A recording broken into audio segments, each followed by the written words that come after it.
about Superman on this episode of the Movies Past and Present podcast.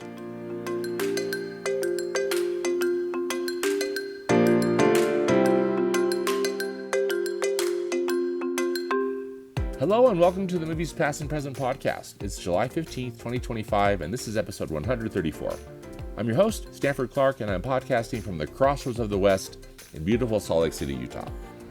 Just like my website, moviespastandpresent.com, I'll be providing recommendations, commentary, and reviews about current and classic cinema. Thanks for tuning in, and let's do this thing.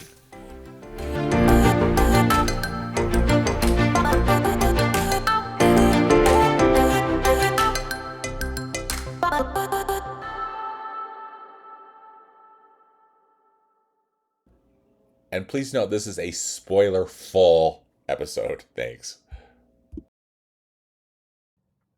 I'm joined by my buddy, Darren Lundberg. Hi, Darren. Hey, Stanford. How you doing? I'm well. How are you? Super. We're talking Superman. So I'm super, too. Yeah, good. And super stoked. Good. Super ready. Super excited. Yes. All the supers. Darren, what was your first, encounter with a Superman film? I have like a handful of moments that I remember very vividly from that kind of honed me as like a not so much a nerd or a movie nerd or just like shaped my personality. Jaws was a big one. Yeah. I've told you before, that was the movie that got me really interested in movies, and that I dove into how they made them and why they affected me. And then Godzilla was another big one because the giant monster, I just think that's, something that's cool. Godzilla has always been in my life. I don't remember the awakening of Godzilla. It's just always been there. It's always been there. Darren, we're going to have to talk Godzilla sometime because I love Godzilla too. Wow. Right. That'd be a fun Yeah, so many movies to talk about. I know, that'd be really fun. And then there's the Superman moment where I just was awakened to the idea of superheroes. And we covered Superman on Nostalgia Cast before, so I apologize if I'm going to repeat some stories that I said there, but this is like a new conversation with you that I hadn't had. Yeah, absolutely. But Superman, my mom, of course, being an only child, and she was a single mom, she was always working just to keep keep us alive. But she would do things to keep me busy. Like she got me interested in movies, she got me interested in Transformers, Godzilla, all that stuff. Made sure that I was James Bond, interested in those things. So you probably remember, because we're of the same age, Stanford. When ABC was prominent, they showed on network TV. They had a Sunday night movie. Absolutely. And absolutely. That I remember was Superman. My mom taped it. And what they did is they spread it across 2 nights, because there are these extended or deleted scenes in the original Donner cut that they put back in the movie. I think it was for the first time. So it was like a 4-hour experience that they couldn't do over one night. Oh, cool. Okay. My mom taped that for me. And again, I think I was just swept up in everything, from Christopher Reeve to the special effects to the music, just everything kind of really. I watched this movie today, Stanford, and I still feel like a kid when I watched it. Yeah. Before we recorded, I was like, I'm just going to put on the beginning and watch a couple scenes so I can get myself excited for this. And again, when those credits start, the way that they swoop in, and it's just, oh my gosh, with the John Williams score, I'm just like, whenever I watch, I feel so giddy. Like I just feel like a child. And that's something as I get older that I really kind of cherish and I notice a lot more. And so it's just always been something fantastic for me, even to the point where I don't understand what comic accuracy is. I just learned, I think this week, that 78 Superman might not be canon, like accurate to the history of the character. But I'm like, well, I didn't care about that when I was a kid. Exactly. You're kids, wonder, right? And I think they just had such a nice balance of the adult humor, and so you felt like you were watching something that was above your pay grade, but also stuff that was really fun and childlike and innocent, and it was just everything. So the moment where young Clark Kent goes to train with his dad, or learns from his dad, it's the however many 12 years, 11 years, something like that, and it does the shot of Brando where it fades in to the ice sculpture of his face, and it swoops through his eye, and you see Christopher Reeve, Superman, for the first time in the background, and he takes off and he flies toward the camera, and it was like and then he swoops, and Christopher Reeve does this thing where he swoops and he turns and he banks it right in front of the camera. And that was a defining moment for me, because I thought, if movies could do that, they can do anything. And I was in. Like, Jaws obviously opened the door, but I think Superman was the one that said, yeah, this door is this is going to be forever something that's implanted in your brain. So Superman is really big for me. That is so cool. Thanks for sharing that, man, because I think I know for sure that I saw it Superman, the movie from 1978, the first time in a theater. Oh wow. And I think uh, I can't necessarily remember which one, but it was a theater in Salt Lake City where where I grew up. But Right. I'm with you. Those opening credits, uh, the swooping letters, for lack of a better way to describe it, and the John Williams score absolutely had me hooked. And as a kid, of course, I had no idea about Richard Donner or film directors or anything, but I just remember being instantly taken by the way this film looked. Superman was also probably, I wasn't necessarily a big comic book reader as a kid, Right. but sometimes I'd get them or give them to me or whatever. And Superman comics were the ones that I remember liking the most as a kid. Okay. And but again, I haven't read a Superman comic for for decades. But still, it's a fun memory. And then just to be able to see this movie was so tremendous. I love it, and of course watched it multiple times since, and on TV. I wonder if I watched that same thing on ABC. I might have, Darren. I don't remember. Yeah. I might have. I mean, I wouldn't be surprised, if I had. So that memory is so tremendous. But wow, it really left. It made an impact. So much of it, I guess, a combination of, again, just Christopher Reeve. How, I mean, I know we'll talk about. I mean, he truly is the iconic Superman, I think, in everybody's mind, right? Right. But he also just, I mean, he just was so perfect for that role. Yeah. Right. And so that's just, he just kind of implanted my. But also, Gene Hackman was so great as Lex Luthor. I remember thinking that Lex Luthor's lair was the coolest. That set. I just, even as a kid, and again, I really didn't have the concept of like movie sets or anything, but just that environment that Lex Luthor and his, and Ned Beatty and Valerie Prine, were in. I just thought that is the coolest. That is the coolest place, the coolest villain's lair ever in my little child mind.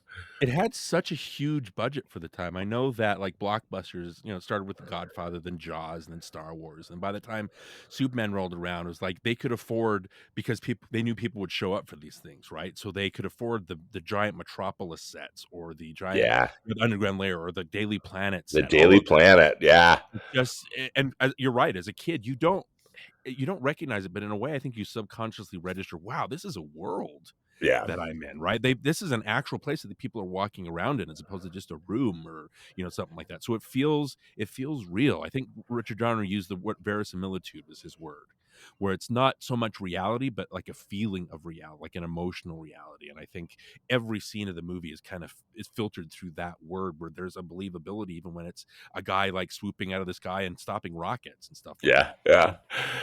And Richard Donner is such a fine director, and that was a fun thing to discover as I got older and got more into films and film history and etc. And so again, watching this film again, just appreciate the craftsmanship, really that Richard Donner brought to this film. Yeah, he's a jack of all trades. Like I don't think he stuck to one genre, and he did every genre. Like Ladyhawke's different, Lethal Weapon's different, The Goonies is different, The Omen is different. But he really sticks. He gives it his all and gives it that verisimilitude for every movie that he tackles. Richard Donner was the second director's name that I memorized, and like Steven Spielberg was the first, because I was just enamored with how this guy Spielberg was able to make me afraid of the water. And identify with the Brody character in Jaws. But also Richard Donner, like I said, that shot of him flying, I was like, how did a director make me believe the man can fly? So do you have some additional favorite moments from Superman the movie from 1978? Well, I think every moment. It's one of those movies where you watch it. Yeah, it's split into three parts. Obviously, you have like the formalized sci-fi of Krypton. You have the Andrew Wyeth, Norman Rockwell, like Americana, the Smallville sequences.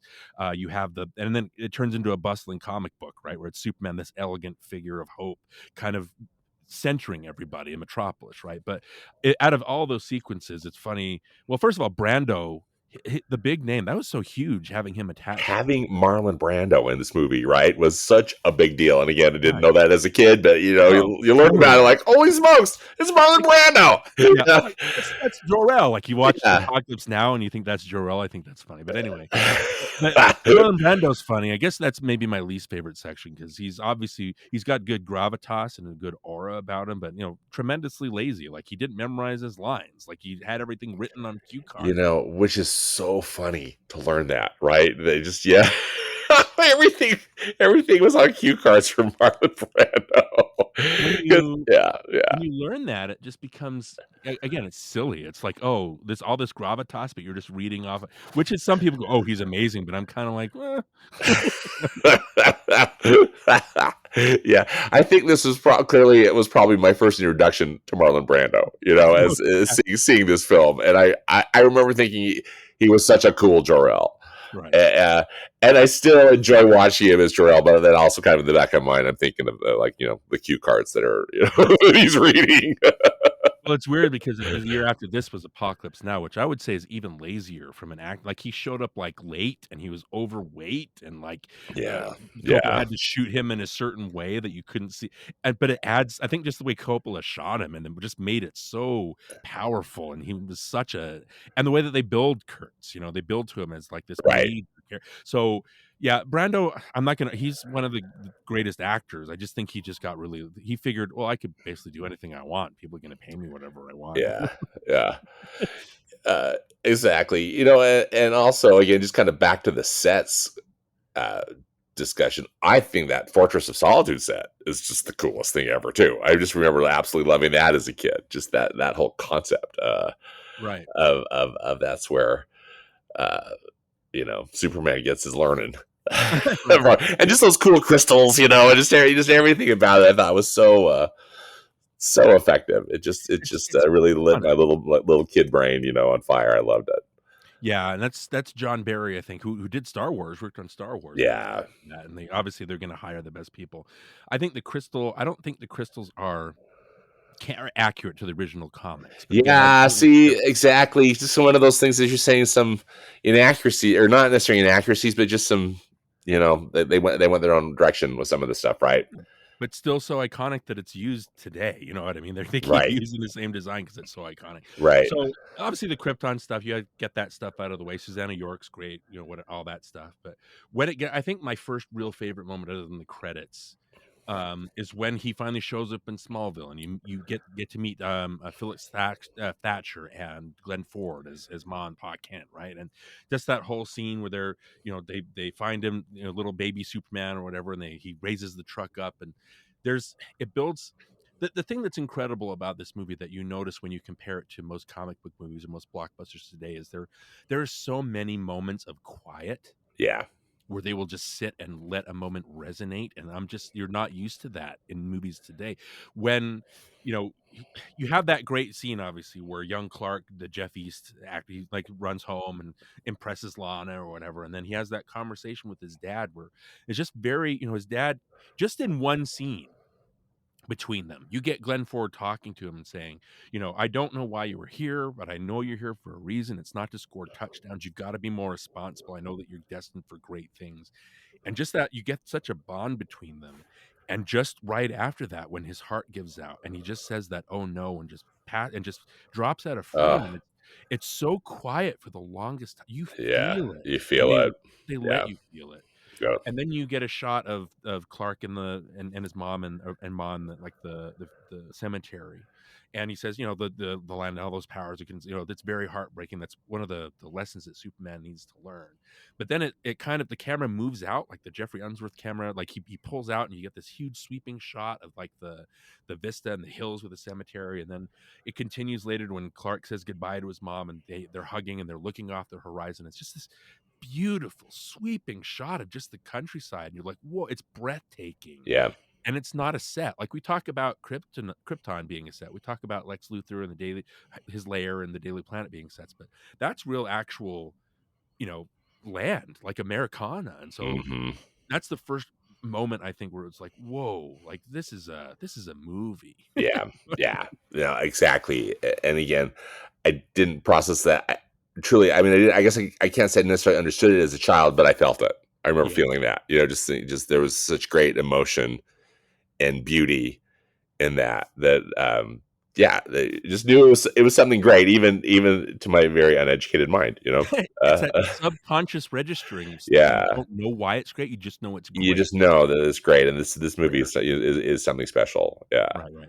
Um, now, uh, w- what's your take on Margot Kiddo or Margot Kidder? Excuse me. Well, I think she's gonna be my Lois Lane. I mean, she's very spunky. I know that Chris Reeve, he had Leslie Ann Warren and Stockard Channing. Like he tested with them. Stockard Channing, you watch her scenes like the screen test with Christopher Reeve, and it's like, yeah, she would have blown him off the screen. Like as good as Christopher Reeve is, like Stockard Channing is like, whoa, as Lois. Yeah, So yeah, when I think Margot Kidder has like a teenager kind of a, this is going to sound bad, but like a an infantile or a childness, like kiddiness to her, where she's a brat. You know what I mean? yeah, And I think as far, again, the comics had defined Lois long before this, but when I was, you watched me for this first time, I think Kidder really honed my idea of what Lois is. She's brash, she's stubborn, like she's always in peril because she's always putting herself out there. But yeah, she's also like she's writing stories about rapists and bloodletting, and yet she gets tongue tied talking to the Superman. You know what I mean? She's all the things you want a person, not just a woman, to be. Like you want her to be strong and resilient, but you also want her to be vulnerable and lovely and charming and just crush worthy. So I don't know if Kidder had, I know she was in Sisters, the Brian De Palma, which was very good, but I don't know if she, like Chris Reeve, I feel bad, but they're so good that I don't know if they had performances after this that matched it. yeah, and exactly. And Margot Kidder is so iconic too. Same right, just the same way. Just like I think anytime people think about Lois Lane, that's who they think about. Right. I would, at least as far as my friends are who are people that I've talked to. Right. We'll get to it, but there was a particular Lois Lane, and someone would say, "Yeah, she's no Margot Kidder." Was the response I had from my friend, Right. one of my friends, like, okay, Well, do you think that's part of the, because this was my first, and I don't want to be disingenuous about it. Like this is my first experience with Superman and Lois Lane, so that's what defined me. I think if somebody watches Henry Cavill or watches David Corenswet or watches Dean Cain, it's kind of, that's their Superman, and I don't think that I'm sorry, I don't think that should be discounted. right, right, exactly. Because again, they're all the character was well defined in the comics, right? And I think everybody's again kind of doing their own, in a way, their own interpretation of it. Right, And most of them, I think many of them are quite good, but clearly Margot Kidder was the one who kind of set the bar, right? right, right. And she and Christopher Reeve, I think, had great chemistry. I know one of my another scene that really dazzled me as a young kid was when they're flying together, and the again the beautiful "Can you read my mind?" Whatever, it was instrumental, right? In or was there It was singing? instrumental, but it has Kidder doing like this the talk. Yeah, she's doing the talk. Um, but I mean, man, it was just so cool. I just thought that was so. It looked so great on film. It was. It's so romantic. Again, not that I necessarily completely understood that as a little kid, but wow, it's such dazzling. Defined romance for you when you're a kid, right? And Yeah, again, it comes from absolutely. the first movie that you watched doing that for. I think that's something that needs to be understood, because a lot of people that grew up on the Cable Superman or the Dean Cain Superman, they look back on this and go, "Well, you just like Christopher Reeve. That's because you're nostalgic for it." I'm like, I don't try to discount you why you like those. Don't discount me why I like the Superman. I mean, the thing with Christopher Reeve is that, and they even have it in the screen test. Like when he says "Good evening, Miss Lane," I think Tom Mankiewicz like talks about it, how they heard that on set, and they all turned to each other and they're like, "Whoa, what is this?" Like they all instinctively knew that this was going to be their Superman. Yeah, And I think Christopher Reeve, and I want to ask you what you think, because obviously haven't talked about Christopher Reeve fully yet, but he just has such a good balance of this. Like he doesn't play Superman like he's a pompous jerk, right? He plays him like he's got a twinkle in his eye and like yeah, he's in on the joke. So when he walks past the phone booth and he gives it kind of a glance, like it's I don't know if I'd be able to do this look that he gives is It's so so funny, perfect. so quick. And Yeah. then there's when he's talking, he grabs Lois from the air, and then he puts the helicopter down, and he has a line where he goes, now obviously he's infatuated with her as Clark Kent from the very moment that they meet, but he sets her down. He says, I hope this little incident hasn't put you off flying. Technically speaking, it's still the safest way to travel. And there's a moment that I think everybody misses is when he turns from her. There's a quick shot of Christopher Reeve just smiling, like he's pleased with himself. Like Yeah. I've said something completely dorky, but I sold it as that for a reason. Like Yeah. I'm paying something and I'm trying to impress her. And that is just, he does that all through the movie where and then it cuts. Obviously, there's the guy climbing the with the suction cups, the building, Yes. and the way that he says, "Is something wrong with the elevator?" It's just he's got such a winking, like, fun spirit to his character. Yeah. He kills it, doesn't he? Because, here's this classically trained actor Right, from uh, Juilliard. who's got to do, like play this in a way, kind of this dual personality with, of course, with Clark Kent and Superman, but also, he brings such charm,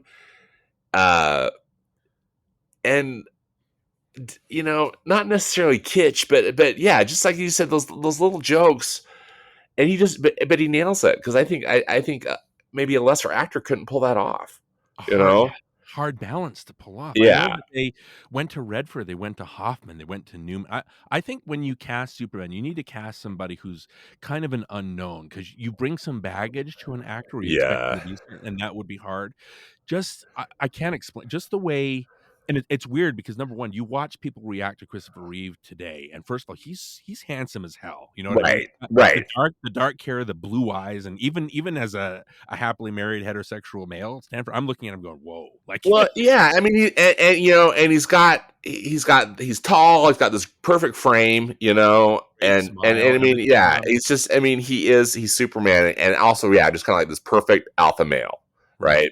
Yeah, And it's funny because since I grew up on this Superman and reading the comics that came out before this, the Clark Kent Superman personas are so different, and I think that's because Superman, as a tragic figure, say he wants to be human, but he's not because he's greater than all humans, right? So the only way he can actually fit in is to play this kind of doofus, clumsy, kind of klutzy guy. I think he modeled it after Cary Grant in Bringing Up Baby, that yeah, performance. So it's a screwball comedy-esque kind of, but and I think that nails it in a way that no other actor had done. I know that some of the voice actors for the cartoons change their voices, but just the way that he changes his personas, I still to this day think that the greatest special effect that I've ever seen in a movie is when he finally has that flying scene with Lois, drops her off, and then she leaves the room, and he takes off his glasses and he straightens. It's literally like he grows 2 feet, yeah, and all he's doing is standing up, and you buy that he's changed characters, and I'm like, wow, like I don't know, and I'm sorry to say, but no other actor, maybe Brandon Routh, but he's just trying to copy what Christopher Reeve did. yeah, No other actor was able to pull that off quite as strongly, and I think that's because he set the tone. You know what I mean? yeah. Exactly. Uh, I have only, and Darren, these are nitpicky. I just feel like I need to share with you on this. I've got two nitpicks about uh, this film, because otherwise, I really do think it's basically a perfect film. Okay, I I have two remember. nitpicks too. So Okay, I'll be anxious here. As I remember, this is child me as well, and I felt the same way as an adult. I can't say, and I know that so much of this is also just part of storytelling and filmmaking. I didn't love necessarily like Lois being put in the danger that she was. And I mean, I know that part of that is her character, right? Mhm. But how, like, when she's dangling off with the helicopter, Yeah. I remember, I maybe part of it just because it stressed me out, but I remember being just frustrated by some of, like this damsel in distress stuff frustrated me. Right. Um, and that leads into the second one when Lois dies, Mhm. and Superman loses his mind and then has to, like, spin the Earth back. I hated that as a kid. I really did. I just thought, number one, why are why are they making Lois die? Number one, and then number two, like, really? I mean, he's Superman, of course, so he can do anything, but Yeah. really? He's turning back time by spinning the earth. Like, oh, I just, it's still to this Too day. much. It was too much. Yeah. I just, it almost did seem too much, But again, maybe that's just not fair, but those are just only the two things that I didn't really care for in that film, and I still don't to this day. But I still have mad respect for it. I love the movie. Right. Well, I think the thing with the damsel in distress thing, that's just a built-in thing for superheroes, right? I think the problem is that, you can't, I don't know if you can get away with it because all superhero movies are like the male empowerment fantasies, right? Which is Right. obviously saving the girl and making the girl fun, all that stuff. So I get it. You want some of that, maybe don't want all of it, which is why I think maybe Lois and gets a little bit stronger and more independent and capable as they go along. But to me, I don't know. I kind of can brush that off because it's just part of It's the part of the lifestyle. deal. Yeah. But my other nitpick, actually my first nitpick doesn't tie in so much with yours, but my second nitpick does. I don't know if I like. We talked about the comedic bits, but I don't really particularly like the Lex Luthor take on Lex Luthor here because Gene Hackman, as good as he is, he's more of a nuisance than he is a threat. True. That's true. And he has the Kryptonites, who's kind of a sniveling, so. And I don't really buy the whole comedic thing about the real estate and stuff. It gets worse in Superman Returns, where it's even weirder. But just Yeah. that whole comedic stuff. He's got Otis, he's got Miss Tessmacher, and so that's fine. But I don't. Like I said, he's not much of a threat, so I don't really buy all of that. The other thing is that kind of bogs the plot in a way too, doesn't it? I mean, it slows. I feel like it's true. Like slows the movie down. There's a whole section where they have to deal with Otis getting like launch codes. Oh my gosh. Messes it up, and then they have to send Eve in to do it. And it's like, this is like 30 minutes. Can we get back to Superman? I'm with you. Good call. So that's one thing. But the other thing is that when you watch superhero, there's a thing called assumed empathy, where when there's my problem with a lot of comic book movies these days, especially like the Tim Burton Batman, say, is you start the movie and it seems like you have to know everything about this character before you walk in. They don't do the work to teach you that. They kind of play off what you know. But the reason I didn't really get into Batman until the Christopher Nolan movies, live action wise, is because I just felt like they did that a lot. Oh, this is Batman. He does cool stuff. You're supposed to like him. But I'm like, yeah, but the reason I like Batman is because he's the guy that's trying to fight the evil within him and trying to be good and trying to, make sure that nothing that happened to him as a kid happens. So there's anybody else. So there's that psychological, but none of that's in the earlier movies. I don't feel. I never knew Bruce Wayne until the Christopher Nolan movies. Yeah. And the thing with this Superman is, I think Christopher Reeve sells the character more than the writing does, because the writing does go off of that assumed empathy. Like, how does he know how to catch a helicopter? How does he know they can do that? Yeah. How does he know he can lift up a giant boat like out of the ocean and set it down in front of the police headquarters? How does he know that he can push the San Andreas Fault up at one point and seal the? You know what I mean? Yep. But when you watch the movie, you just accept it because it's Superman. When you're a kid, you're like, oh, he can do that because he's Superman. When he turns back the world, oh, he can do that because he's Superman. I think my problem with the turning back the world is I don't know what the repercussions of that is. It's so big.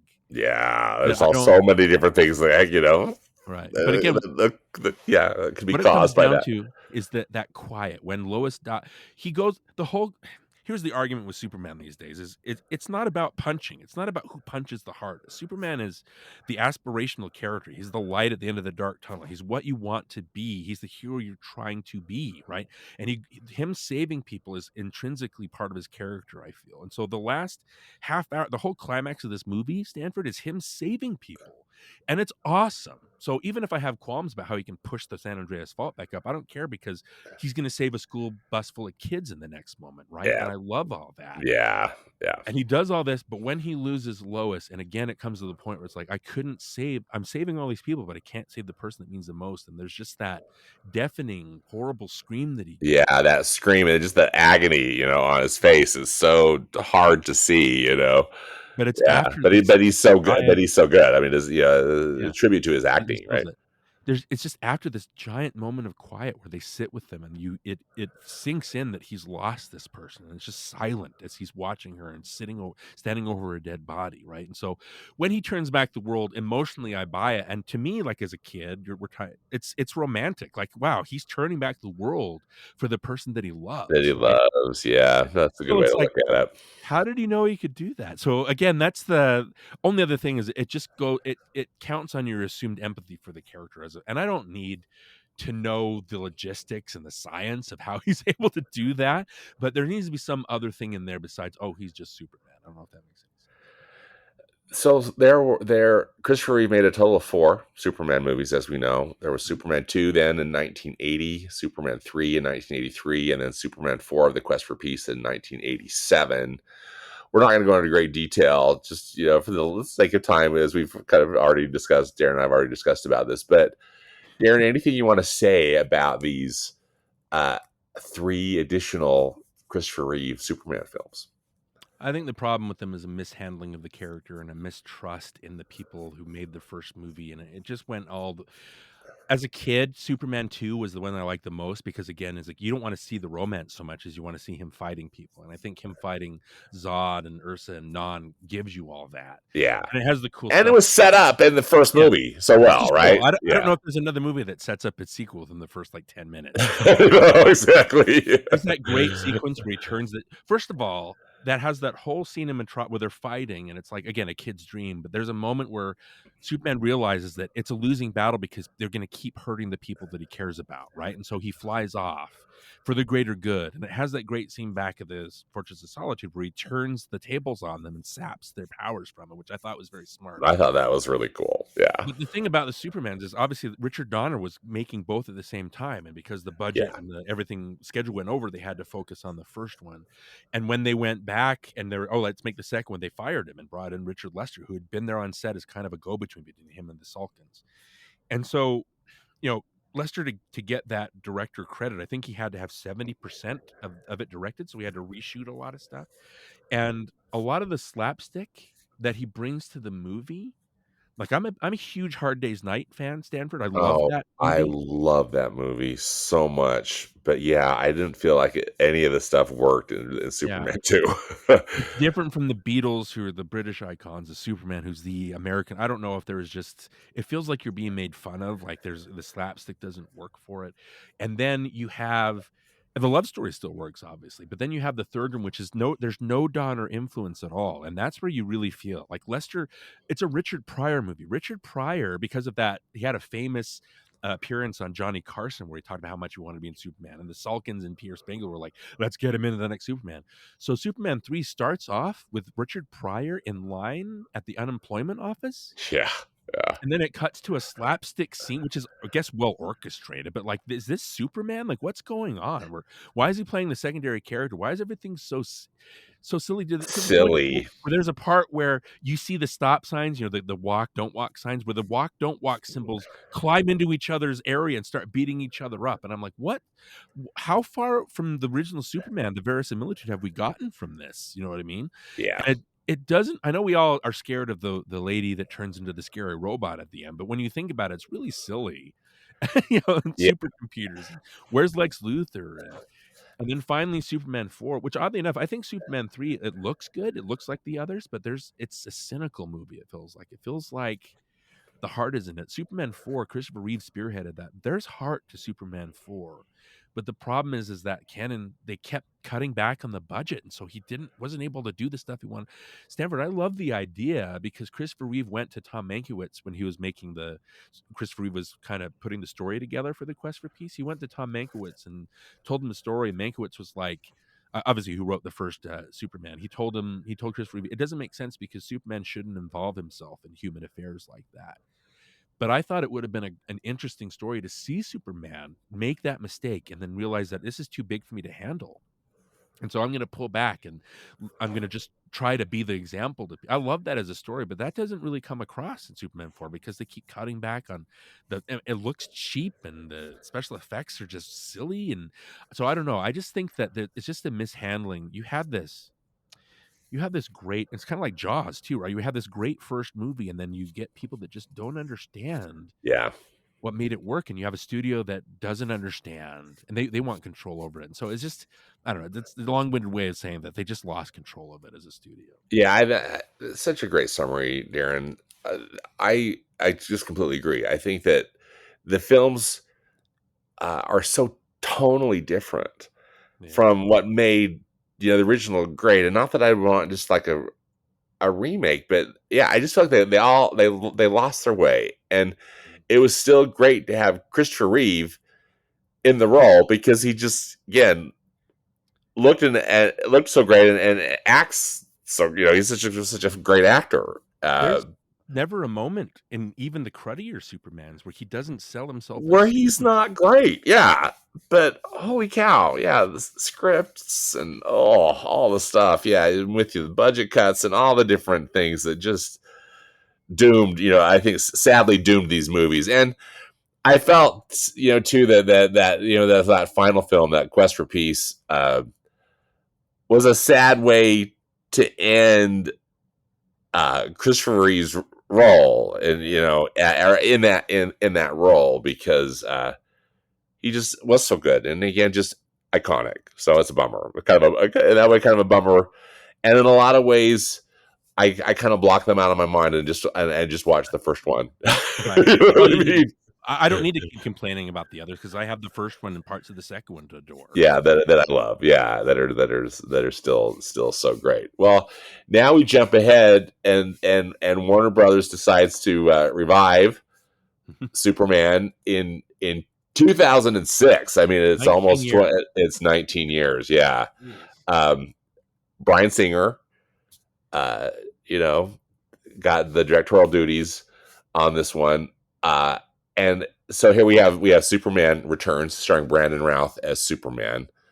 I don't really care for this movie, and I think a big part of it for me is I think the script's a told down, or we can get into some of the details. And I think Brandon Routh is a perfectly fine actor and a handsome man, etc.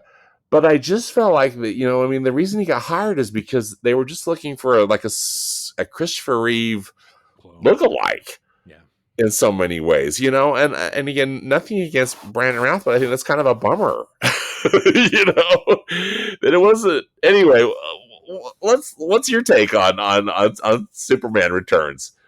Well, again, I'm going to be long-winded about it, but Please please. The history of Superman Returns is interesting because Bryan Singer, and I just wrote about this today as we're speaking, it's the 25th anniversary of the first X-Men, which in a lot of ways kicked off the superhero boom that we're still in. That we are still in, yeah. thanks to that. Yeah, thanks to that film, and I love that film. Yeah. I mean, it did a good job. It had the studio after Batman and Robin. Nobody was interested in making superhero movies because they were just afraid it was going to be a death knell, because the Batman and Robin just kind of turned sour. Everybody sour on it. But Bryan Singer, I think, being a homosexual, like a gay director, I think he brought a lot to X-Men, because X-Men have always been about the outsider and the people that are oppressed. And so I love that insider perspective of Singer as a director. And so, but again, he was hampered by the studio, by Tom Rothman. And so he had to cut back on budget. And I'm surprised that the movie is good as it is with all the Me budget. too, with all, yeah, yep. And then when he made X-Men 2, he didn't have to go through Tom Rothman. He was able to, because he had made such an impact and had such power, outside of Rothman's influence, he was able to make the movie that he wanted to make. And X-Men 2 is maybe one of the great super comic book movies ever made. Yeah, true. But when it came time to do the third one, Tom Rothman was like, so you had your what you wanted with X2, but I'm going to make sure that I'm going to drag this experience out for you for X3, to the point where Singer left to do Superman, which, again, the thing about Superman Returns is that it's the movie that Bryan Singer wanted to make, right? I mean, I have to give it that's the movie that he set out to do, and there was no hampering as far as I know. But my problem with Superman Returns, and it's funny because it led to one of the reasons that it led to the creation of the Nostalgia Cast, is just the nostalgia for and the reverence for the Christopher Reeve movie. I think Straight Jackets the movie. Yeah, that's a good way to put it. Brandon Routh, I can't judge him. It's like Alden Ehrenreich as Han Solo. They're trying to do an impression of the actor that we know, and so I don't get a beat on who this actor is. Yeah, he does the mannerisms, the nerdiness of Clark Kent and stuff like that. But again, that's just copying Christopher Reeve. Everything is, but the difference is This movie is so dour and so personalityless. When you look Yeah. at the Daily Planet, you look at Gene Hackman and Valerie Perrine and Ned Beatty, and then you look at the that part, but then you look at the Daily Planet with Jackie Cooper and with Mark McClure and Margot Kidder. There's so much personality. I could listen Yes. to Jackie Cooper as Perry White just talk all day. He's so funny. And such a perfect casting. I'm so glad you brought him up because we neglected to talk about Jackie Cooper. But yep, agreed. But you have Frank Langella as Perry White. You have Kate Bosworth as Lois Lane. They're so personalityless. It's like, Perry White and J.J. Jameson. Maybe they're the same. So maybe they didn't want to like compete, with J.K. Simmons as J.J. Jameson. But it's like, where is the personality? Like Perry White should not be the warm. When he sees the James Marsden character go off with Lois and he gives him like an approving look, like that's not Perry White. Like what are you doing? Like you're making everybody so nice, and it just, I don't know, it feels so dead and dull, and it's Yeah. dour, and it's Yeah. 2.5 hours. There's some good Superman stuff in there, but you're talking like 15 minutes out of a 2.5 hour movie. Yeah. No, I agreed. And I mean, I think Kate Bosworth is a perfectly fine, actor, but I didn't think she was good in this role. Yeah. As Lois Lane. But I think part of it too is just how it's written. You nailed it. I think it just has the most dour tone throughout. It's a bummer to be Superman. Why? I also didn't love that the way that they handled Superman's kid. Yeah. I don't know, the whole thing. It was just like, I don't know if that's how Superman. I don't know. Would he have left? I mean, the whole thing. I mean, I know that's part of the question, but like, would he have left if he had known that that he had a kid? Right. And it's so slippery. Like, did they erase Superman 3 and 4 from the timeline? Like, when did they, I'm not sure. How did she know if there's the whole, like, what's the canon here? Because in a Superman 2, famously, he amnesia kisses her. You know what I mean? Like, Yes. does she know that he's super, like, it's weird, and they don't explain any of it. And the problem, too, is that if there's a love triangle, it's not resolved at the end of the movie. It's still everybody's in the same place. It's just they at least have respect for each other. I don't know. Yeah, the whole thing, the thing was so problematic. Do you think the dour tone came from Bryan Singer, or was it just this kind of like the script he was given, or what's your take or interpretation of that? Well, it has to be because he plotted the story. Like he's got a story credit on him. I think that's just, I don't know about this. The again, we're gonna keep going back to like the Donner movies really balance the first Superman. Again, it's not about how he balances it. It's just that Superman, right? Superman 2 is how is he gonna balance his love life with Lois, and it comes down, well, I have to be more responsible. I can't be with you. I'm gonna get you in trouble. I'm not gonna be able to have all my attention on the world, that kind of thing. And I think it balances it fine there, but it's never dour. Like Lester is not a dour, and Donner, they're not dour No. characters. And Singer really isn't a dour. Like X-Men and X-Men 2 are really fun. And They're X-Men 2 fun. Yeah, exactly. so it's just maybe And optimistic in their own way, I think, Yeah. So I just think it was just the wrong decision to go depressing, and it's just I don't want a contemplative super. I know that sounds very infantile. Like I don't want that kind of thing. But it's like, well, I'm watching a Superman movie. I don't want to watch him depressed. What is this? Yeah, exactly. And again, I had wondered too if they had hired or even directed Brandon Routh just to be more just like himself, rather than like channeling Christopher Reeve. Yeah. Uh, I like him. Like in later when he played Superman, he got to play Superman again on like the CW series. Like sure he's playing, but I felt like he came into his own more as Superman then than he did with this movie. yeah, So I don't want to throw shit. It's just for this movie. It's just real. I can't get a beat on him because he's just doing an impression. yeah, I agree. He's just doing an impression. I thought he was great, like in Scott Pilgrim versus funny, so funny. Yeah, really funny. Yeah, but anyway, not just it's kind of bummer. So not a great movie, and not really a big hit, right? I mean, this was this quote unquote reboot that they were trying to do of Superman. It didn't work out, right? Did it? Right. Again, misjudgment. I just think that's what it comes down to. Yeah, misjudgment. Just not great. So now we jump ahead to 2013. And let's emphasis on jump because we're just gonna like do a little stop and then move on. Man of Steel. We got Zack Snyder's interpretation of this. I saw on social media one of my friends, that I on social media, and just put a comment about the 2025 Superman, which we'll be getting to, of course, in a bit, but saying how could they remake Superman? Henry Cavill is the perfect Superman, and I think that again, Henry Cavill is a very handsome man, right? Again, he got jacked for the role. He's got that kind of perfect Superman jaw, etc. I never felt Henry Cavill was perfect for the role for two reasons. Number one, he's British, and that's kind of rude of me. But it's like, let's just hire an American. Hello, it's Superman, right? But he's fine. But also, he was given such a terrible a terrible script, I think, and approach to work with. That's just my hateful opinion. What's your summary on Man of Steel? Well, the problem with discourse on these movies is that it killed. If you're on Twitter long, if you're online long, it killed my enthusiasm. Like this and Batman and Superman is more than Man of Steel did. I think Batman vs Superman kind of enhanced it, but Yeah, I've never experienced a more heinous kind of despicable discourse than I did with these Superman movies and with like The Last Jedi. It just turned me off of the fandoms and was like, why did I like these in the first? I don't want to be associated with these people if it's all going to be hate and gatekeeping. Yeah. It's not me, and so it soured my opinion on those franchises that I grew up with as a kid. The thing I will say about and again, that's the reason why I don't want to talk about it, because it's so deadening, and whenever you bring up any kind of not really complaints, but like kind of misunderstandings or kind of nitpicks or any of that, like the defenders are so adamant about that they'll bully you, or their explanations will be so dunderheaded that I'm like, well, now you just made it worse. Like, why did you know what I mean? It's the whole discourse is so weird. Yeah. And the first time watching it was strange because I never thought of Superman as a divisive character.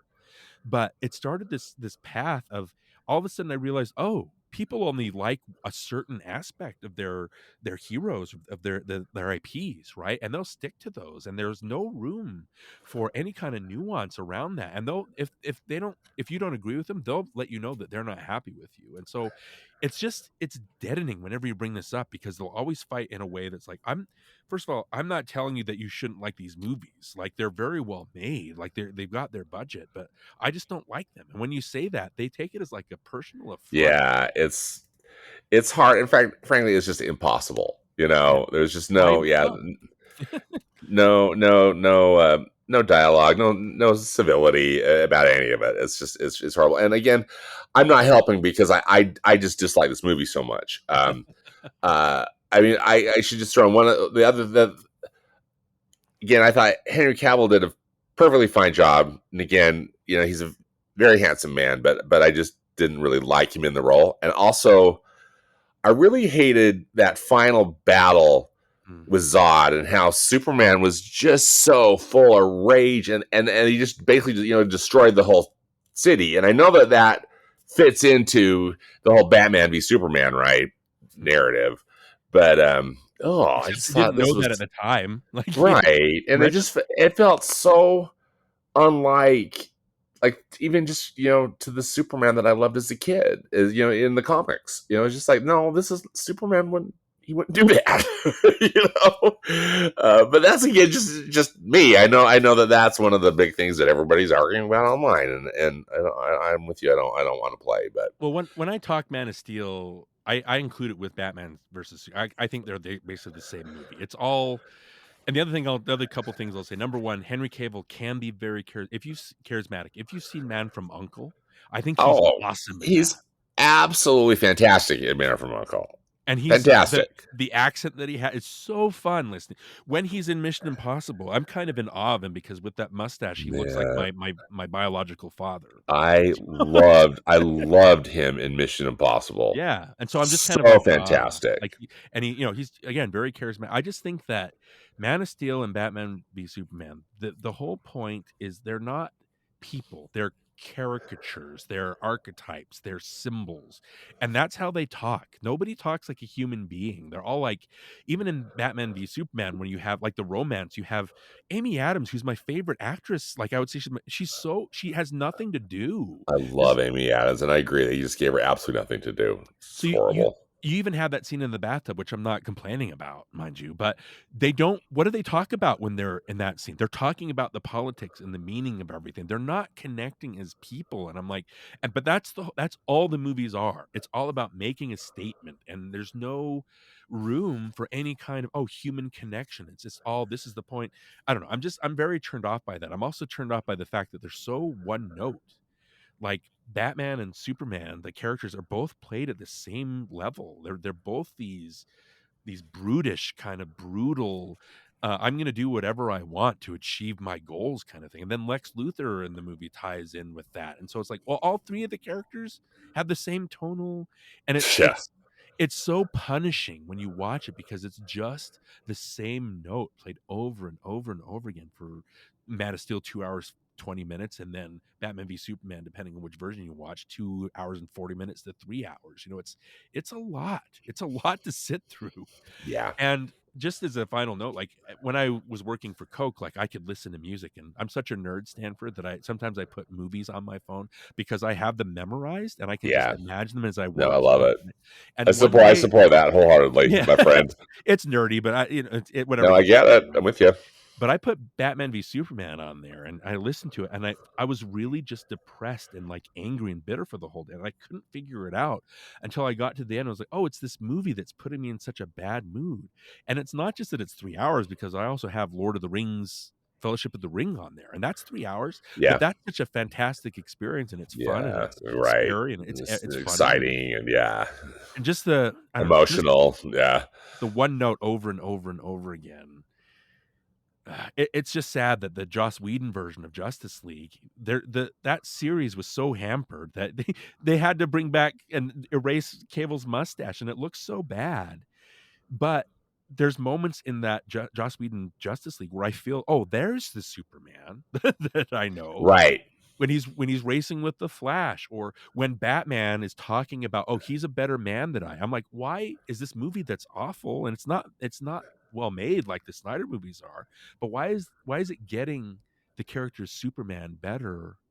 I don't know. The whole thing is just confusing. And why is Wonder Woman the first movie to actually bring and introduce the word of hope, like the idea of hope, into the movie, where they do so much talking about Superman being the paragon of hope, Of but hope. he's And destroying it's, buildings. yeah, he's just trying, and it's just dark. I just, again, for that's such a, I think, a simplistic way to say it, so please forgive me, but just I just felt, even after Man of Steel, just like, this is such a dark take on a character that, just as you said, aptly said, should be about hope. Yeah. And it just, yeah, it sure didn't work for me. And oof, yeah, darkness, and all the way, all the way around, and all the commentary and everything. So I'm glad that we can choose not to participate in that. So let's move Right. to a happier topic, That's all we which, need to say. yeah, which leads us to Superman from writer and director James Gunn, and which we both saw last weekend. And I'm very anxious to hear what you thought of this new take on Superman, and what you think of James Gunn's work. Well, let me give you, I wrote down like a series of notes, like bullet points. And number one is, I loved it. I love this movie. And I think, okay, so let me just run you through these bullet points and we can talk about whatever. But I love that, number one, it feels like it drops you in the middle of a comic book, right? And what I mean by that is, like, whenever I pick up a random comic book, because I'm not there for the first run and I read it, I'm lost. Like, I don't know who these characters are, what they're after, but I get it after a while. And then by the end, I'm like, oh, I want to see the next issue, right? So it has that feel that I don't know if any other, well, maybe besides the first Spider-Verse movie. I don't know if there's another movie I can think of where it makes me feel like I'm actually sitting there reading a comic book. I don't know if that makes sense. So that's No, my first take. What do you think? Darren, that makes completely sense to me because I just felt that was one of my first things I said about it too. Was like I feel like I this is like just it's a comic book movie. I mean, this is like I'm in a comic book. It's a comic book that has come to life right in front of my eyes, and it was, but in like the best sense of the way. Just delight, Yeah, just absolute delight. There are literally, I turned to my wife and I was like, I have no idea where this is going. And for me, Yes, I feel like such a curmudgeon, Stanford, because I always feel like ahead of movies, and then I stop myself. I'm like, you're not watching it with the eyes of a child, like, and I can't help it, and I feel so bad. But watching this movie, it just felt liberating. I was like, I don't know where this is going. I don't know what it's going to say or how it's going to say it. But there's a through line with the Superman character that kept me involved. But I just felt that was just such a deep new feeling for me watching a movie. Like, I don't know, pocket dimensions. I've never heard of this before. Like, what's going on? And I think that's because James Gunn has an understanding of comic books that I don't have yet. right. Because Same I for don't, me. yeah, Yeah, we don't read them yeah. like We don't read them. I don't read convention. them. Yeah, This is supposed to be like a Silver Age version. And in a way, it's my wife didn't like the first half because she thought it was a sequel to a movie that she hadn't seen, right? yeah, But yeah. when I was explaining, it just feels like you're dropped, and I think that's the tone that he was going after. The Gunn was after. And I loved that after a while. I was like, oh, because I don't know where this is going, I'm in because it's Superman. But like, it just felt so new, and it's such a weird thing to say about after I've seen thousands of movies that go, wow, this Right. is something I never experienced. Yeah. I think had a similar experience in a way for me, Darren. Is that I love how you said just you drop right in because I felt the same way, and honestly, it took me a bit, even maybe 40-45 minutes, to really just kind of embrace it and let it Yeah, be. yeah, Because I was same thing. I was like trying to figure out now who are these characters and where they're from and what should I have known something beforehand. But I also loved that we didn't have to like go through. I mean, like Man of Steel did. I mean, like having to go through the whole Superman origin again. It's like we know, right. and I loved how Superman and Lois were already dating. Mhm. I mean, that was revealed a little bit after. Like it was, you aren't sure how they're acting with each other at the Daily Planet, but when they cut to Lois's apartment, you're like, okay, and but I like that a lot, and uh, it just there was this zaniness for me about it that was at first off-putting and then became delightful. And I think what I'm hearing is people are going back to see it a second time, and it works for them even better the second time because Yeah, their expectations are not right. holding them back. You know what I mean? And so I just think it's an interesting. All the reviews that I read, oh, it's confusing and there's too many characters. But when I watched it, I was like, I get it, but this is just what it feels like whenever I read a comic book. So Yeah, exactly. what I also love, my second bullet point, I love that Superman gets an actual arc in here because Yeah, yeah. I guess my other flaw with the 78 is he doesn't really have an like He he's doesn't just have an arc. Yeah. I'm not sure what the actually taking part and changing I don't know what that does as a character. It's not as dramatized clearly, but I love here that it says in one of the very first text things is like he loses his first battle. And I think it throws him off. And there's really a part later when he's talking with his dad, and his dad's like, "You don't seem like yourself." And he's basically saying, Clark says, I don't know, I'm put on this earth and I feel like I'm supposed to help people, and then I find out all this stuff about my actual parents, and then I'm just in turmoil. I don't know. And again, the problem, a big problem with a lot of the Snyder movies is that it feels like Superman is so conflicted about saving people. I don't know about you, Stanford, I don't want to be rescued by someone who's thinking twice about it, you know what I mean, who's not 100%. But Yeah. I loved, and we talked in Superman Returns how he was conflicted. I love that the conflict, but he's still doing his stuff, right? But it gets to the end, and he's talking with Pa Kent, and he basically, because Pa says, Jonathan says, we're just giving you the tools, right, to either succeed or make a fool out of yourself. But we raised you to be this paragon of hope and someone that can embrace. And so that steals the Man of Steel, so to speak, right? And it helps him.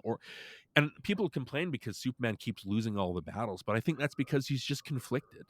And at the end, when his dad tells him that, there's a part, and they beat him down so much that when he's fighting those two villains, like the I can't even remember their names. I'll remember them eventually. But and they put the nanobites in his face, and he just launches into the air. There's all of a sudden a very, you can feel Superman taking back control of the story and of the movie, and it just becomes very satisfying all of a sudden. Where now it's going to be all payoff because he's not conflicted anymore, right? And I love that. And so at the end, what's great too, Stanford, as you talk Lois, even Lois and Clark have an arc. They're just starting out, and I love that their first big scene together. It's like when you're in a relationship and you're everything's going so good and so well, but then you come to a point where you have your first disagreement.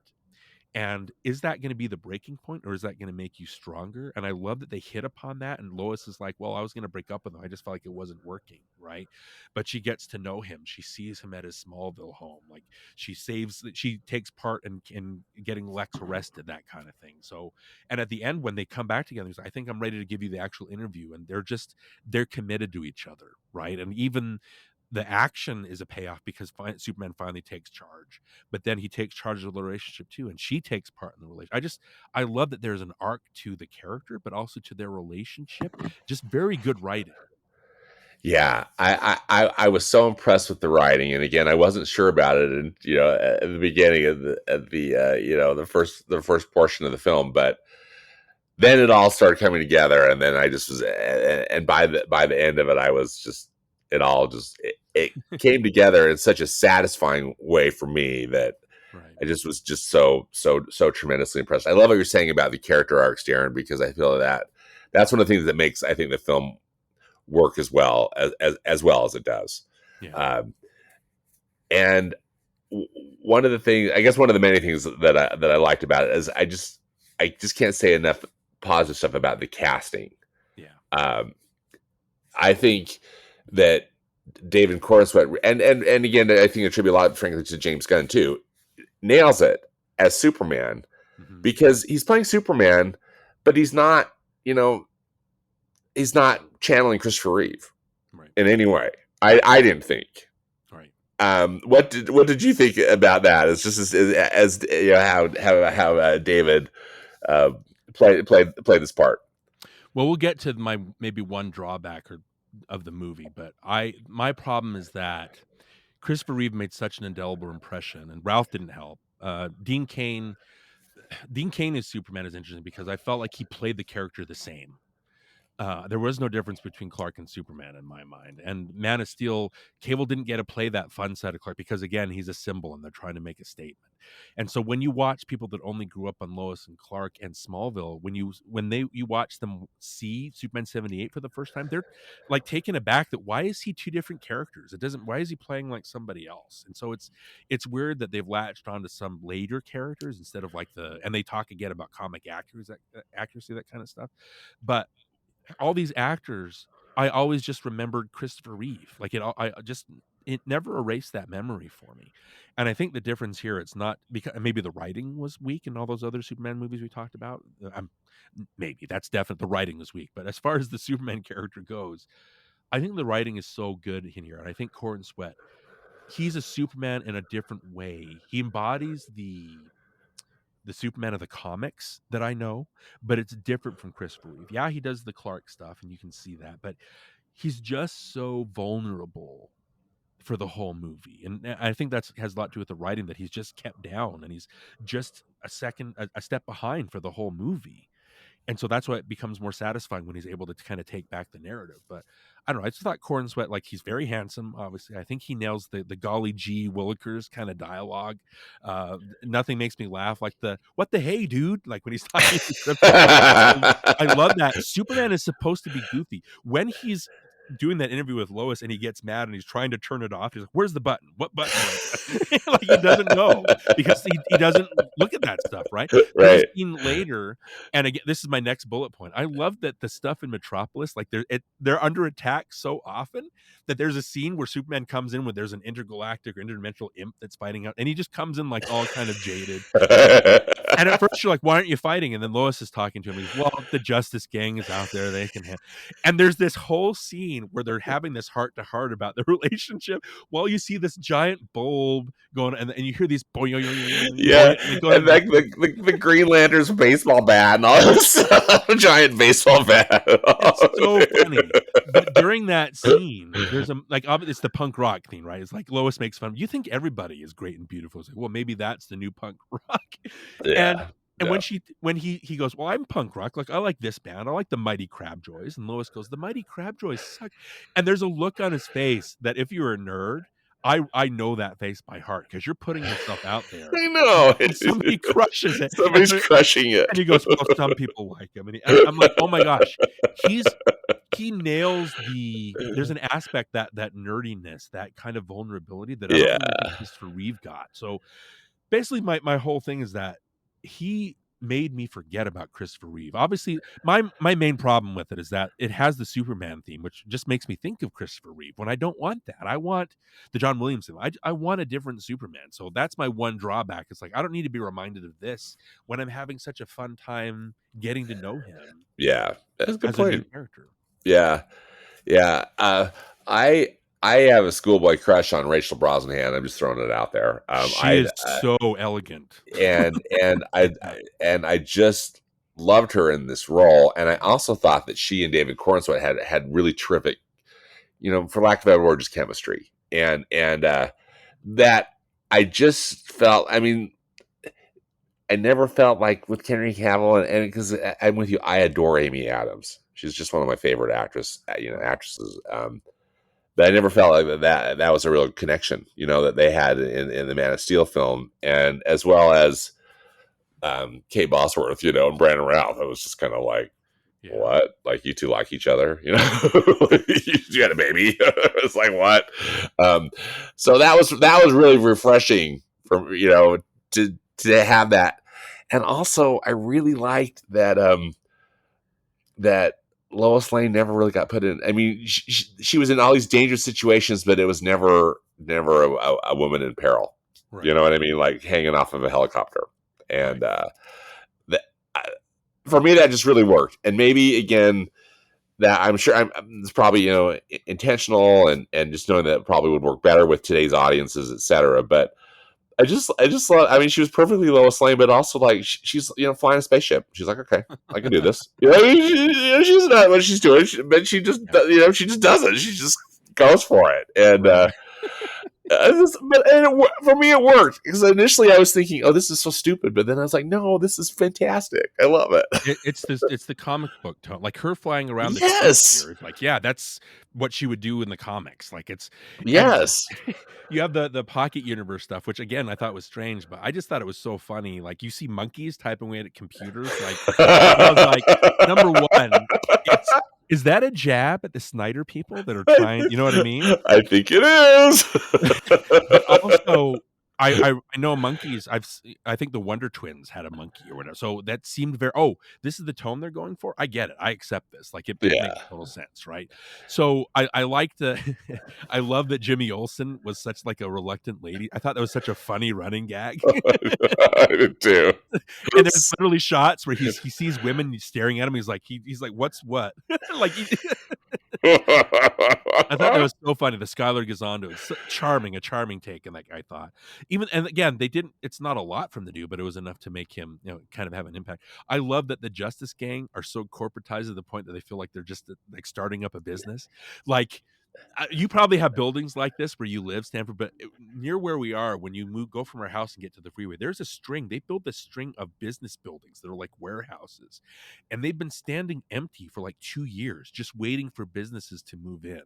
And I laugh so hard when Lois goes to visit the Hall of Justice, and it's just those three, Mr. Terrific and Hot Girl and Guy Gardner Green, just sitting in this one section of this giant building, and they're just relaxing, and there's just empty rooms just waiting. That was so funny. It was funny. I agree. Right. I'm with you. I love that. I love that so much. A great running gag. You know what I mean? I thought that was great. And so and then we could talk about, there's a main thing I want to talk about, but my last kind of small bullet point here, I just have Krypto. We got to talk about Krypto, Darren. Yeah. Another thing, sorry, I know we only wanted to talk briefly about the Snyderverse, but the Snyderverse are so, I'm going to use the word funny, because they got so up in arms over Crypto being a part of this to the point where they're like, why does he have a dog? He shouldn't have a dog. And I'm like, you guys call yourself Superman fans and you don't know that Crypto is an actual character that exists? Do you know how silly and how funny you guys sound that you're making a complaint about this that's been a part of comics for a long, long time? You know what I mean? Yep. And so, and my connection with Crypto is that we watched this cartoon Crypto the Super Dog, and my oldest son, who's 24 now, he would sing the title song, but he would pronounce it Crypto the Super Gog, and so we call it that. So that's cute. when I saw the first trailer where Crypto was in it, the first person I showed it to was my son, saying, "Look what they've got." In Was he stoked about it? He was like, "Oh my gosh, I know who that is!" Like you can see the joy in his yeah. And again, it's something that I'd never seen in a comic book movie like this. It's this dog, a super dog, right? And I know it's CG. I know they modeled after James Gunn's own dog, but what are your thoughts, Dan? I just thought that the dog was just magic. Like there's so much personality to it. Yeah, I loved Crypto. Initially, I was thinking, oh wow. I mean, I remember, being kind of stoked that Crypto was going to be in it, you know, because Crypto's introduced in one of the very first teaser trailer, right? You know, but I thought they nailed it. A great digital dog, and so funny. Just how he was implemented, and I just love the whole concept too. And I think I had tried to stay away from a lot of the press just because I wanted to like make my own mind up. You know, typically what I'll do, and then I'll watch some of the stuff afterwards. But I did see a quick interview with James Gunn saying that, you know, one of the reasons Crypto got put in or was important just because he got a dog himself and was having some of these same issues, you know, with his own dog. And I just loved how Crypto would come and save the day, but Mossy was mostly just being a pain. You know, it was funny, great comic relief, but also, you know, saves the day in such a satisfying way, and really great CGI on Crypto. I thought Crypto looked great. There's a part where Lois gets in that T-sphere and Crypto sits in her lap and she's like, "Dog, get out of my lap." And the look in the dog's eyes, like being a dog owner myself, I'm like, "Oh yeah, that dog's not moving." You know what I mean? You know, exactly. I love that. I thought it was so funny. I thought it was funny too because I'm not currently a dog owner, but I've had a dog, and I love dogs. And I just think, it's just like the dog gets stuff in their mind, and also just sort of with certain temperaments that you know some dogs have. I just thought this just is hilarious. I love Crypto.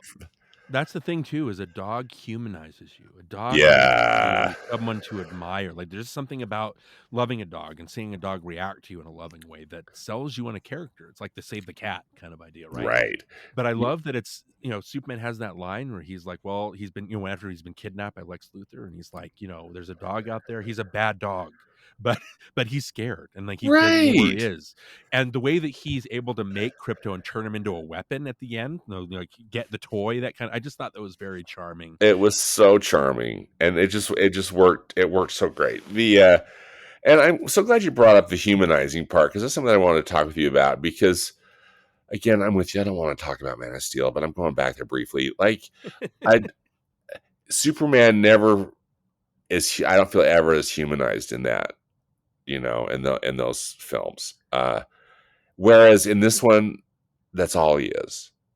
And I love that you know, you just, Superman just, I mean, he is so human, even though he's Superman, but he represents everything that I think is good about humanity, you know, that he's just so loving and caring and wants to help people and animals, you know, like he's concerned about Crypto. I love there's that little segment where he like, you know, picks up that squirrel and moves the squirrel, you know. I mean, it's endearing. I thought, you know, that he's caring about that as much as he is too. I mean, about other people. Not that he didn't necessarily put the squirrel, you know, ahead of other people, but still, he cares. And that just that level of humanity was was inspiring to me, and I think that's one of the things I loved about the Christopher Reeve one as a kid, and then again, in subsequent rewatches, is that Superman is an inspiring character. And I just felt these other films in between, we got kind of these bookend films that, for our discussion that we're having now. But, the Brandon Routh one, as well as the Henry Cavill, interpretations, I never felt like they were not like inspiring to me or the aspirational, as far as just like their character, their character traits or the type of ways that they portrayed the hero, portrayed Superman. Whereas both Christopher Reeve as well as David Corenswet just again contributed to the writing and to the directing, but and the good acting, but it makes you like want to be a better person. Does that make sense, Darren? Am I being crazy? So I do think that the Man of Steel movies, the Snyder movies, they humanize Superman in a way that people that feel dehumanized, they identify with that. They want to be the outsider. I think the problem is that Superman is above all that. You want to be, I don't think Superman should be one of us. I think Superman is just by his very nature is above us, and he does have his struggles, but he's like you said, the aspirational figure where he's the light at the end. He's the hope and the people that they want to be, and they look to the skies when they want it, like when they want to feel hopeful, they want to feel rescued, right? And I just think that making him a part of the dross, I think that doesn't work because he should be above that kind of thing. Yeah, he can be conflicted like he is here. And I like when he's fighting the giant kaiju, which again I never thought I'd see in a Superman. I know, which Yeah, I loved it. I just thought this was so outrageous and so fantastic. I loved it. I mean, he does fight a cave troll in Batman versus Superman, but it's different from a giant monster, right? And it's funny because he says, "I'm just trying to get it to a different dimension," and the Justice Right. League comes in, they're trying to kill it, and They he's want to like, kill "Oh," it, and like he doesn't want to kill it. Yeah, he wants it to go to a zoo the or the something, thing the thing that I love is these little moments that sells me on this character. Like when the Justice Gang shows up, Superman realizes, oh, I don't have to spend as much time fighting these people, this monster. I can go around saving people now and concentrate on that. Yeah. That's where I'm good. When the monster is killed and they kill him, and again, Superman's disappointed in it. But the Justice Gang, Guy Gardner, they want the glory. They want the people gathering around. What does Superman do in that moment? He goes and he starts playing with the kids and Yeah. asking them if they're okay and if they're upset or if they're if they were scared, stuff like that. When he gets pulled out of the pocket dimension, the first thing that Superman says is, we've got to go back in and save all those people. There are Yep. people in there, right? Yep. The this I know that other Superman movies get this, but when he steals himself and he goes back and there's a shot of the building collapsing, it's the woman in the car and she knows she's going to die, but then the building stops, she looks over, she sees Superman there, he lets her drive out, and then the building collapses, she looks back and she just sees this figure rise up out of Yeah. this So I building. wanted to. That was exactly the shot I wanted to talk with you about. He is so devoted to making sure that, and this is something that the Christopher Reeve stuff does. When you watch the Superman 2 fight, like he does that. That's why he leaves, because the people are just going to keep getting hurt, right? Yeah. I Yeah. just love that they brought it back, and that's his whole reason. Like he's just trying to. He doesn't get mad at the metamorpho guy, right? He saves his son, which again, never thought I'd see Baby Joey in a Superman movie. I know. Because he's so empathetic and because he cares. That's just what he does, and he still has that even when he's conflicted. But now he's able to fight back because he's not. He uses crypto as a weapon, right? He's able to use Mr. Terrific's help. And by the way, what a good addition. I know we don't really know Mr. Terrific as a character, but just having him in there, Edie Gathegi, I hope I'm pronouncing his name right. He does such a fun job establishing that character. But Isn't that a fun character? That is such a great character. So well written and so well acted. So I really really liked Mr. Terrific a lot. So and great. the way that Superman is able to send like the Justice Gang to Jaranpur, and I'll trust that they can handle it, right? I'm gonna fight this. It's because they're aspiring to be like Superman now. Yeah, Guy Gardner has the thing where he can flip the trucks over and he has the hand giving the middle finger, which was funny. But they're fighting for a cause now instead of just their corporate logos, right? I like that he inspired them enough to do that. So again, it's all this stuff. He just cares so much, and you get that from him. It's just such a, I don't want to say original take, because that's how Superman should be, but it just Yeah. feels so original now, where we're just into death and destruction and all that stuff that just kind of brings you down. Well, and again, kind of the really, to me, the theme of it is that, you know, kindness and goodness is the new punk rock. And I love that. Yeah. I think it's true that's what's rebellious in today's age Isn't that weird? it is weird and wonderful. I mean, it seems unfortunate, Yeah. but I thought it was a really insightful, thing to add to the film. Yeah. Yeah.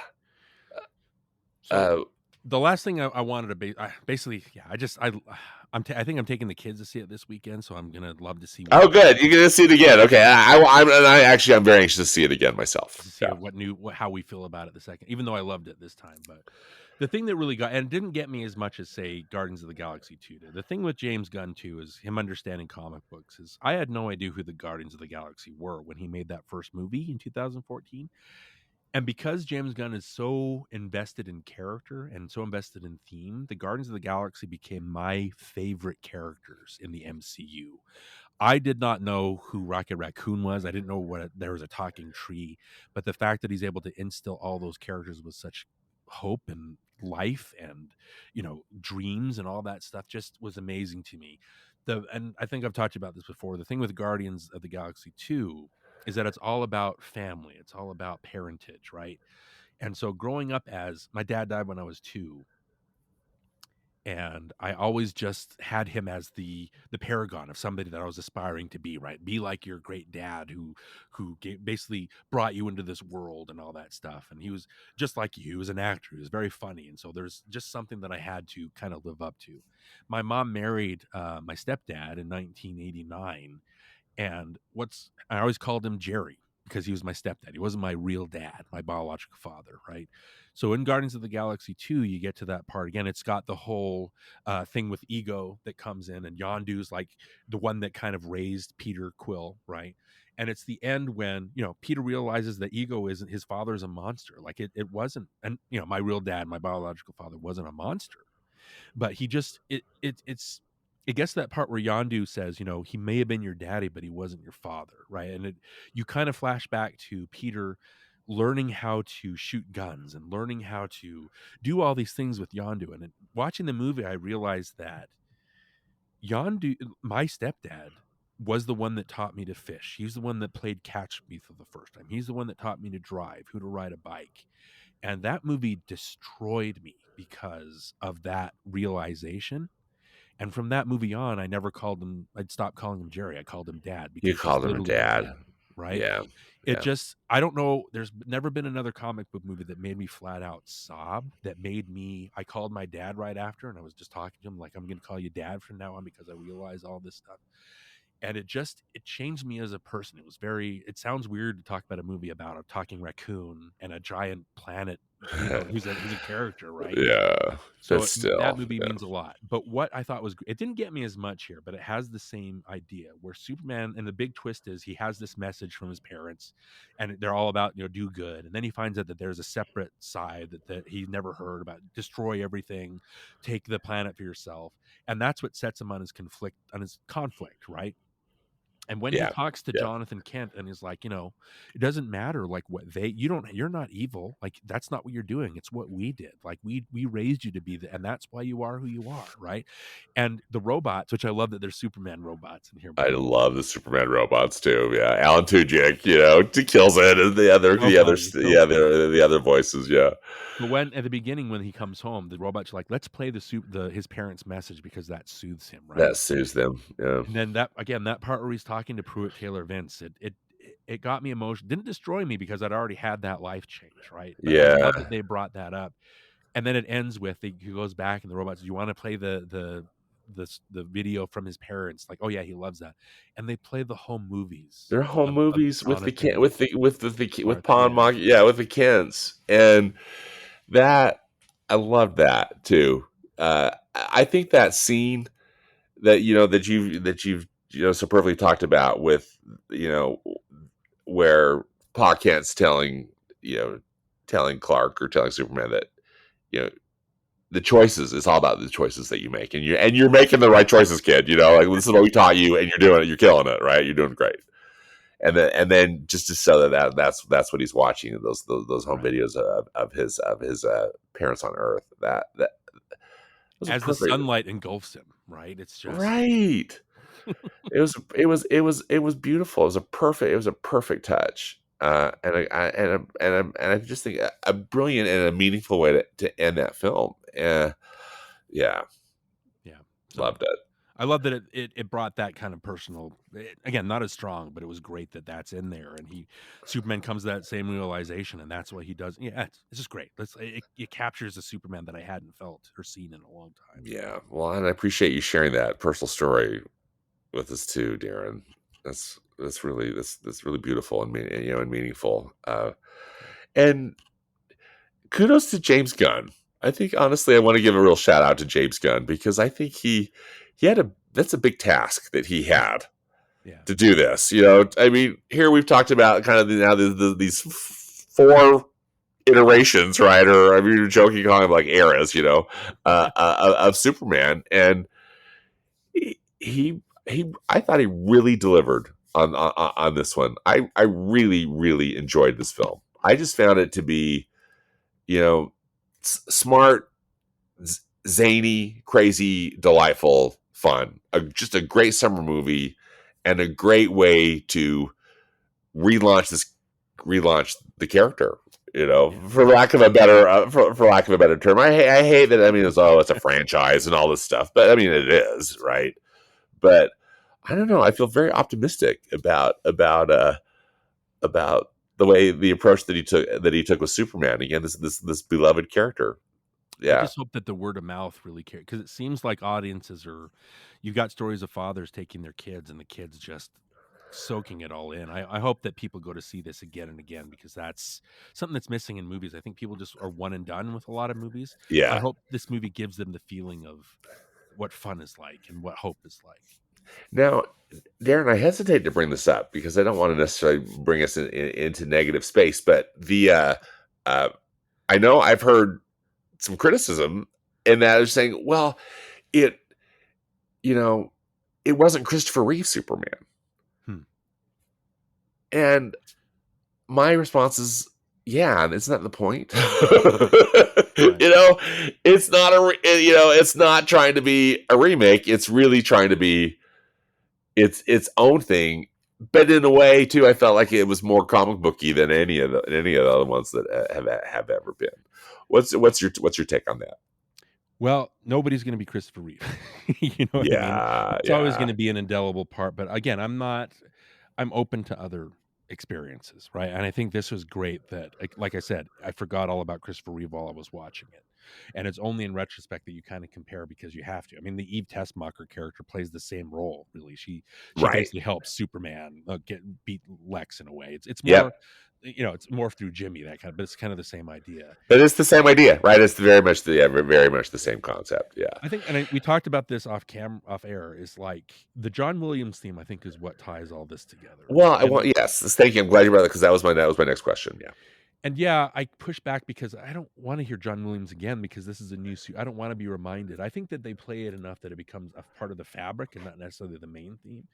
But I just think when you come back to it, even more than Christopher Reeve, even more than David Cordswood or James Gunn or anything, even more than Henry Cavill, I think the through line for all of these movies is the John Williams John theme. Williams score. It's so iconic that they just don't want to. James Gunn was like, you can't separate it, right? You have, Brandon Routh, this the the Christopher Reeve Superman's kind of went off a cliff budget wise, and you can tell even in the music, it feels like they've got half of the orchestra for the rest of I know. and That's a so good in point. Superman Returns, where they start blaring that score, I love that part because it was like, oh, I'm hearing this for the first time in full on stereo. Yeah, they've got us in stereo and they got a full orchestra, and all this stuff. Yeah, And then obviously the movie, the way it goes is, oh, all you've got for me is nostalgia, like whatever, that kind of thing. yeah, And yeah. then I know that they had Junkie XL come in and Hans Zimmer do a new Superman theme, and I love the Man of Steel score as a I actually sonic. really like the Man of Steel score. I'm glad you brought that up too, because that's probably the only main compliment I have of the film. Right. But even the Superman theme is more a motif. It's just two notes, like his Batman theme. Zimmer's Batman theme is two notes. They just play it different ways. And then when they did the Joss Whedon version, they integrate the John Williams theme again. And I remember sitting there in the theater hearing that, going, "Don't do that. I just want to watch the regular Superman now. Why are you taking Yeah, me out of the movie?" yeah. But the fact, I don't know. I think it's hard to separate yourself now. There's gonna be no competing with that. So yeah, I push back on it, but when I think of Superman, I think of that theme. I just think it's going to be hard to get away from, impossible to get away from. I did like the fact, Darren, that they use like a lot of like electric guitar and some other things that Yeah, made it, I mean, clearly very recognizable, but also maybe a little different. yeah. If dare I say, what did you think about that? Punk rock. Yeah, I mean, it is kind of, in a way, it was kind of like a punk rock, interpretation of it in a way, maybe a little different tempo, but did the different instruments work, or is it, Yeah, what did you think? it makes sense. Punk, like I said, it's not fully the Superman theme. They play with it, and there's another theme that they have, the John Murphy, I think, introduces, and it works. It's just, yeah, that's a minor complaint. The rest of the movie works so well that it's, if the music is the weakest part, I don't know if it would have added anything really extra if they did do it different. But that's something I can be okay with. I just thought that, yeah, you don't have to keep reminding me that there's another Superman out there when I Yeah, experiment. yeah. Is there anything else that you would maybe have hoped to be different about this James Gunn version of Superman? I don't know who I know who Cat Grant is, and I know who Steve is in comics. I don't know who they are in this movie. Yeah, Like they didn't really dive into any of that. And again, it's Steve Lombard. I just think it's part of the fabric. Like I like that they're there because they're part of the Superman lexicon, so let's make sure we have them in there, right? But I just don't know if how James Gunn wrote Rocket Raccoon to be an actual character. I don't think he actually gets there with a lot of these side characters. I don't either. There are so many side characters that, yeah, and some of them, I guess, is in a way it's like implied, like, oh yeah, this is someone from the comics, or a very established existing character, but we don't really get introduced, and maybe again he's got a plan for them coming back into the in future films, or who knows, right? But Right, so they can come back. I guess the only other thing we need to add, we haven't talked about him. Nicholas Hoult is Lex Luthor. I see, talked about him for an hour, but what did you think of him? I thought he gave such an excellent performance. Again, I thought Lex Luthor, I attribute it to, again, James Gunn. I'm not hearing him just being like Mr. Fanboy, but I thought how he created Lex Luthor was brilliant for this film, and I thought Nicholas Hoult just nailed it. I thought it was excellent. What did you think? For the first time, he felt like an actual threat. I think Jesse Eisenberg. Yes, the writing is so odd, and he performs it so odd that I never could quite get a beat on him. And so I just like that he had this. I think James Gunn described him as he looks at Superman like Superman is AI. Like it's like this perfect representation of something. He's working so hard to make sure that his brilliance is out there, and this guy comes into it, and he kind of usurps all his attention and stuff like that. And I love that Superman kind of treats him as like, oh, Lex Luthor's on the side, but Superman is Lex Luthor's entire world, right? That's his entire reason for existence, is to wipe him out. I just thought that he brought such an angriness. And again, he's such a sniveling a-hole, right? And he's such a bully that when Krypto gets to him at the end, my wife had to put her hand on my leg because I was starting to yell, "Good boy, get him, bite his face up." But I think that's because Holt built it to such a point where you hated the guy, right? And you love to see him break down because you knew he was losing, and he just became this child. And I don't know. he's not the billionaire trying to be, the comics or the animated series where he's trying to become president, that kind of stuff. But I don't necessarily need that. I just like that it wasn't, again, the real estate thing. Kevin Spacey's very threatening in Superman Returns, but that whole turning the Earth into Krypton, this inhospitable place, I'm like, this makes no sense. Yeah, it didn't make any sense. Whereas I felt like, that Nicholas Holt's just craziness, insanity about it, it made sense, and he was threatening. Because He's an actual person that exists in the world. Yes, exactly, and it felt like too. He felt very real, which I liked a lot. Yeah, and I loved. The Pocket Universe was so bizarre, but it was great. Just as far as just kind of like this crazy villain. He's so petty that he's putting all his, even a girl that writes a blog. I know. Which is again really funny, but also just perfectly indicative of just this horrible person. And I don't know if that's throwing shade at these Snyder people who feel like their whole world is crumbling when somebody disagrees. I don't know if that's. I can't say for sure if that's what it is. But I felt like it was part of it, or also just kind of like attitudes today, generally about things. But I also like to, when Lex really gets defeated, and of course we know he'll find a way back, right? Because he's Lex Luthor. But Nicholas Hoult really played that well when he's just kind of fighting back the tears and. Knowing he got defeated this round, right? It was very satisfying. I think as as a moviegoer for me, you get that high on your evilness. There's going to be a greater fall. You know what I mean? And so his comeuppance is great. One just quick note too. I know we've kind of addressed this, but with some of the supporting characters, we did talk about our enjoyment of the Mr. Terrific character. I thought he was great. I thought that Nathan Fillion was hilarious, and of course that hideous wig, that they put him in, and that was a running joke. But I thought he was great. Hot Girl was great. What did you think also of the little cameo of Supergirl? I thought it was a joy. I like the idea that Superman's taking care of her dog. And that she's like some party girl lush, Yeah, it goes to Millie Aycock, right? That's her name. Yeah, Alcock. She goes to other planets with the red sun, so she can actually get drunk. And I like that she enables Krypto to be this horrible dog, and Superman and Gary, I think is his name. They're Gary, just shaking their head. I like where that kind of gives her a character arc to build from. When she walks off, she's like, "Thanks for watching my dog, bitch." I thought that was so funny. I did too. I thought it was hilarious. And again, not that I have any affinity for Supergirl, but I just thought that whole setup I thought it was really funny. Yeah, so I guess we'll see where that goes over time. I don't necessarily care, but I thought it was hilarious. Right. Well, it's a funny grace note. Even that very last scene where it's Superman and Mr. Terrific looking at how uneven the buildings are.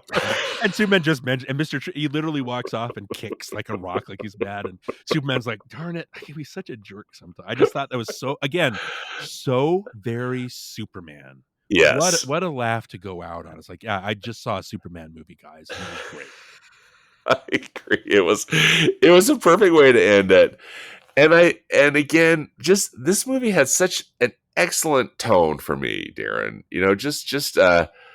Again, I know I'm going to keep repeating myself. It just took a while for me to get into it, and then once I feel like I got it and I could just ride the wave, I was just so pleasantly surprised. So, and so delighted, and just what a fun summer movie, and what a great representation again of this that I felt of a very beloved character.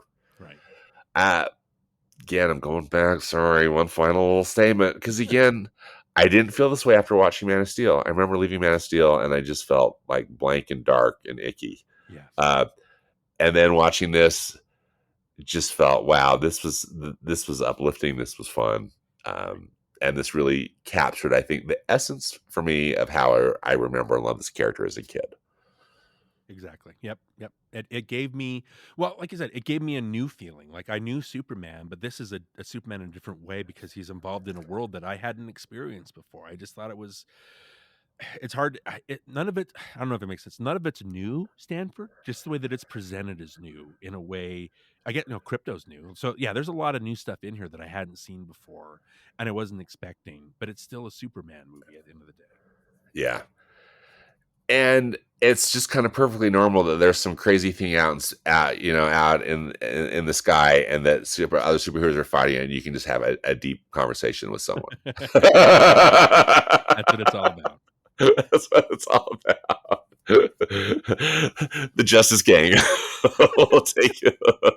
Not her actual name. We'll take care of it. Darren, this has been such a blast. Thank you so much for sharing your knowledge and insights. It's always such a pleasure. Yeah. Thank you again. Where can people find you online, Darren?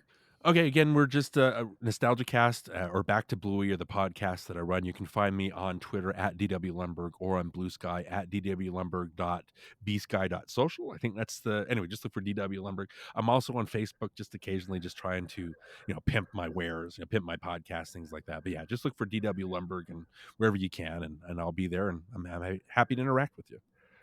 Yeah, follow Darren. Darren, you're the only reason that I go on X. So thank you, because otherwise, wow. Speaking of darkness, that's the black hole. That you are the light. So thanks, my friend. Thank you.